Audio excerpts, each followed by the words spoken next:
Hey guys, it's me, Christy Lee. I know it's been a while since I've done a video. I've been struggling a lot with my emotional, mental health, and I've struggled with it a lot. Here recently, it's been very difficult, not doing very well with dealing with it, with coping. Things haven't been good, so I haven't been making videos. The only reason I'm making a video right now is because I just learned something that's pretty important for me, and I think it would be beneficial to share it. So let's just start simple because I don't want to overcomplicate this and confuse myself. Today, when I woke up in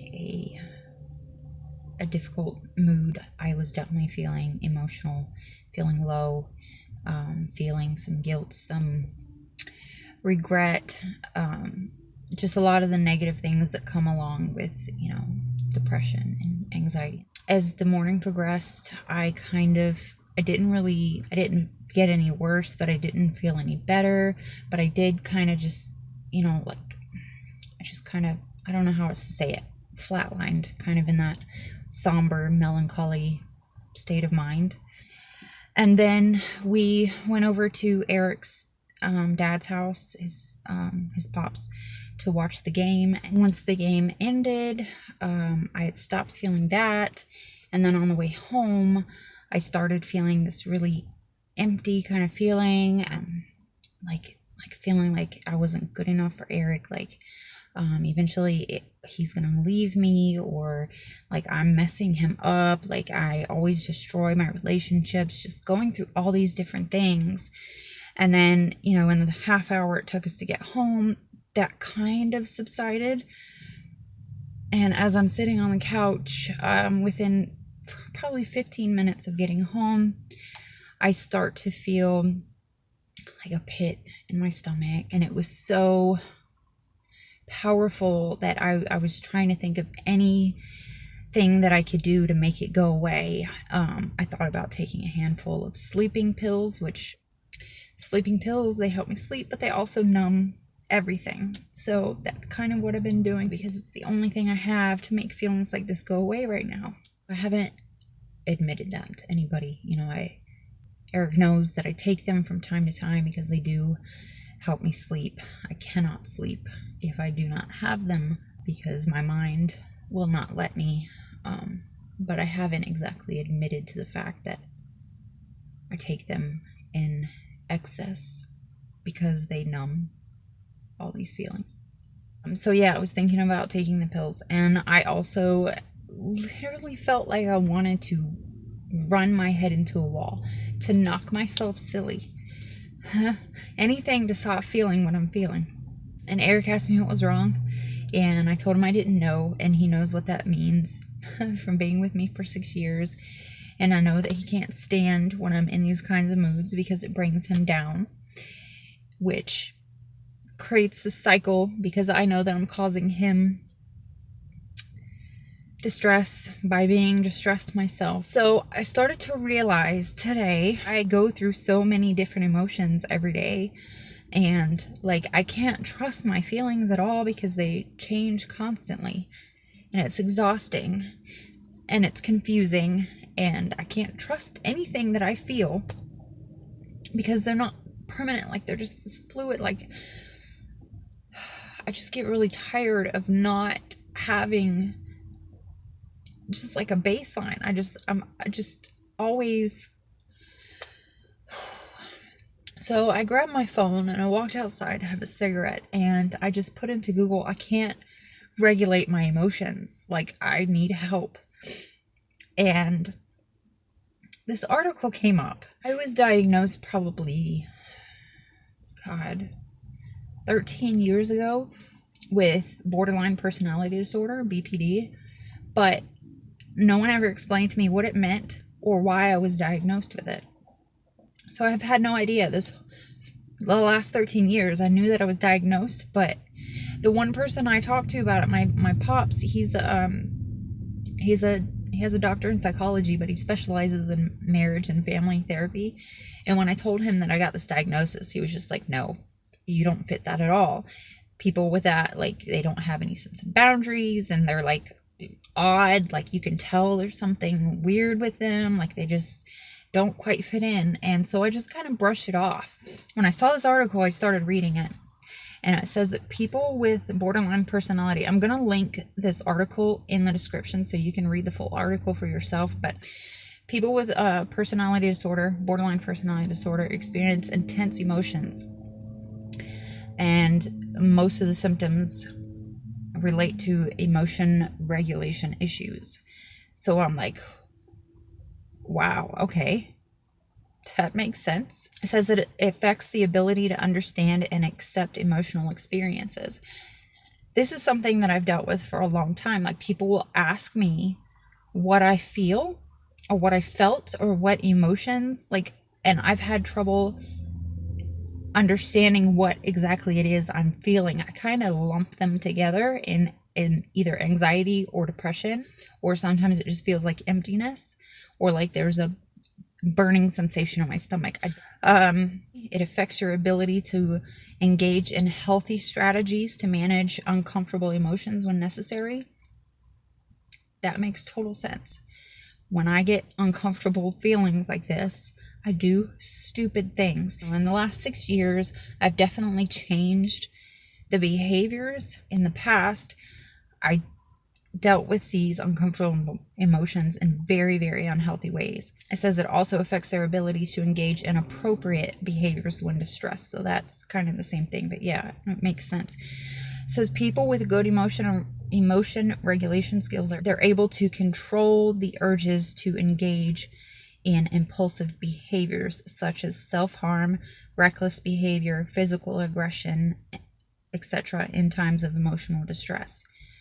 And it's very obvious that I have difficulty with that. I do things, it's like I feel the emotion, I instantly react. I've done a little better in the last 6 years.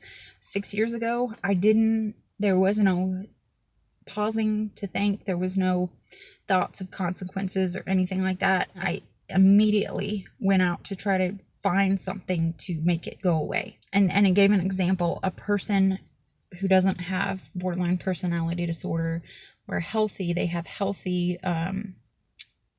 emotional regulation.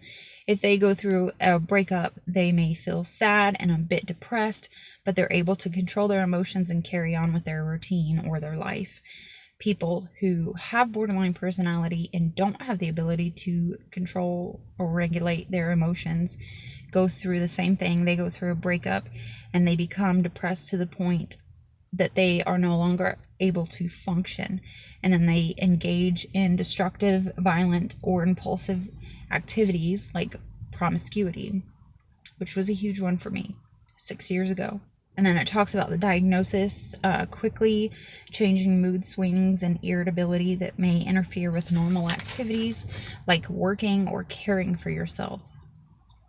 That's a big one for me. You know, people have said, even Eric has said to me in the past that he thinks that I have bipolar disorder, but I've looked at bipolar disorder and the symptoms and what you need to be diagnosed with it, and it never quite fit me. But this does. This makes sense. Rapidly changing mood swings. How I can be fine 1 minute, feel depressed the next minute, feel in love the next minute, feel insecure like Eric's going to leave me the next minute, feel like I'm on top of the world the next minute. Like, it just... And then it says that others have difficulty being around you during these episodes. That's true. I've ruined so many relationships because of my borderline personality disorder. I'm just now learning this. Why couldn't somebody tell me this 13 years ago?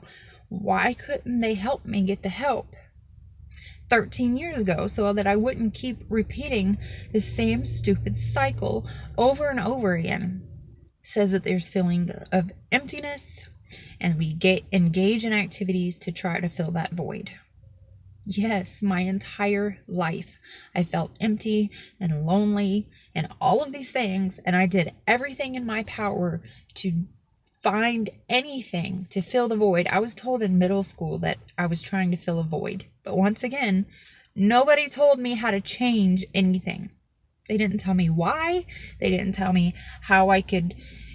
They didn't teach me how to practice. I don't know how to do any of this. I don't know how to fix this. Why couldn't somebody, in all the times I went to therapy, why has nobody worked with me to try to show me how to regulate my emotions so that I could try to break out of this stupid cycle? Difficulty controlling anger. The smallest little thing can trigger me, and I can be angry for days over something so stupid. Paranoia and fear of abandonment, constantly seeking reassurance, which I do with Eric, and it drives him crazy, which can lead to people pushing them away, causing a vicious cycle. And it is, and it has been a vicious cycle my entire life. So this was like, I'm glad that I finally understand why I was diagnosed with it, because I remember the examination. I remember all the questions, and I don't remember them word for word, but I remember it was like 45 minute examination. They were asking all kinds of questions about all kinds of things, and I was completely open and honest. I told them about everything that I had done, all of my behaviors, all of my reactions, and they came back with this diagnosis, but I didn't know what it meant, and I didn't know why I received this diagnosis. And when I went to the only person I know that has any knowledge of psychology and all that, they tell me that I don't fit the criteria to be diagnosed with that. I have gone these last 13 years having this thing and not understanding it, and not, like, it's just been controlling my freaking life. My emotions control my life. They really do. And it's bad when your emotions are constantly changing. It's so difficult. It's so difficult. And it doesn't just affect me. It affects everybody in my life. It's been affecting Eric the last 6 years. I've been driving him insane. I've been pushing him away when all I want is for him to be here for me. And I can't. It's messing up everything. It also, I've been thinking this whole time that the reason I can't hold a job was because of social anxiety or depression or whatever, but it could be because of this BPD crap. Like, I've always had issues with personal hygiene. I've had poor personal hygiene. I don't take care of myself for years and years and years, and even still now, I don't feed myself when I'm hungry. I don't do what I need to do to take care of myself, and I've been thinking this whole time it's because I'm lazy. And it's actually because I have a disorder. Like, somebody could have told me this a long time ago. Somebody could have helped me get help for myself. I need help.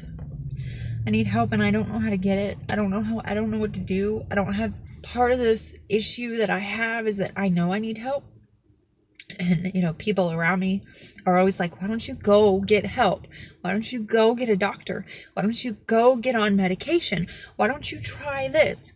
I can't do it. I want to. I really do. I want to go out there and I want to take control of my life and I want to fix myself. I don't want to spend the rest of my life going through this. I'm so tired of it. I know I'll never live a normal life. I know I'll never be like most people, but there's gotta be a way that I could at least have some kind of control over myself, over my life, over my emotions, that I can live a somewhat normal life. I don't care if it's taking medications or what it has to be, but something's got to give. I can't keep living like this. It's too much. It's too much on me. It's too much on my family. It's too much on my relationships. I'm ruining everything. I'm going to end up alone, which is a huge fear of mine, right?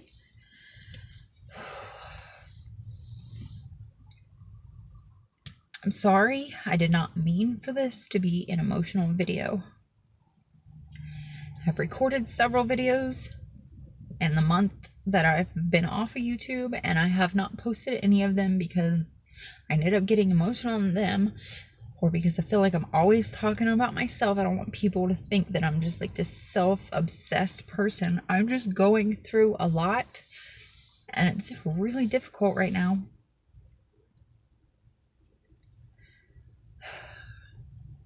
I miss making videos. I miss enjoying life. Like, I can't remember the last time I enjoyed life. Like, I felt like I was actually living life. I can't remember the last time. I don't know how to be normal. I don't know how to interact with people. Like, I'm so lonely. Like, I want to interact. I want to have conversations with other human beings. I want to be able to be somewhere with other people and not feel so awkward and weird and out of place and uncomfortable and anxious. But I don't know how to do that. And I don't remember the last time I knew how to make a friend or how to talk to somebody. I think I was probably 6, 7 years old. For the last 30 years, I've been going through this, dealing with all this stuff, silently dealing with all this stuff alone. I just start to wonder sometimes, at what point is it going to be too much? I've been fighting for so long, you know? I've been trying so hard to not let these things get the best of me. If I live a average life, I've got 30 to 40 more years of this. I didn't mean for this to be such an emotional video. That was not my intent whatsoever. I just wanted to share something that I learned with you guys. That's it. So I apologize. Thank you for watching anyway. I hope you guys are doing okay. And I'm gonna go now. Bye.